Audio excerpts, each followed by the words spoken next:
सिंधुदुर्ग जिल्हा अवैध धंदे सुरू नाहीत असं पालकमंत्री सांगतायत, गृहमंत्री सांगतायत, परंतु आज सिंधुदुर्ग जिल्ह्यातल्या संघटनेना सिंधुदुर्ग नशाबंदी केला पाहिजे म्हणून व्याख्यानं द्यावी लागतात आणि त्यांचा व्हिडिओ व्हायरल होतोय की सिंधुदुर्ग जिल्ह्यामध्ये ड्रग्सचं प्रमाण वाढलंय, सिंधुदुर्ग जिल्ह्यामध्ये चरसचं प्रमाण वाढलंय आणि म्हणून त्यांना वेगळ्या संघटनांनी एक उद्या चर्चासत्र ठेवलं आणि त्या चर्चासत्राचा व्हिडिओ व्हायरल झाला. आपण बघित असाल की सिंधुदुर्ग जिल्ह्याचं नाव कसं बदनाम झालंय.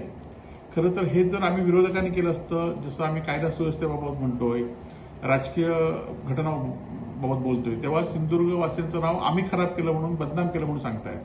परंतु वेगवेगळ्या संघटनांनी मात्र आज सिंधुदुर्ग जिल्ह्याला नशेबंद सिंधुदुर्ग म्हटलंय आणि त्यामुळे पोलीस, गृहमंत्री आणि पालकमंत्री करतायत काय, इथे सत्ताधारी आमदार खासदार करतायत काय, हा सिंधुदुर्ग नशेकडे जाणारा तुम्ही रोखण्यास अपयशी ठरलाय आणि हे सिंधुदुर्गच्या नावाला बदनाम करण्यास जबाबदार तुम्ही आहात.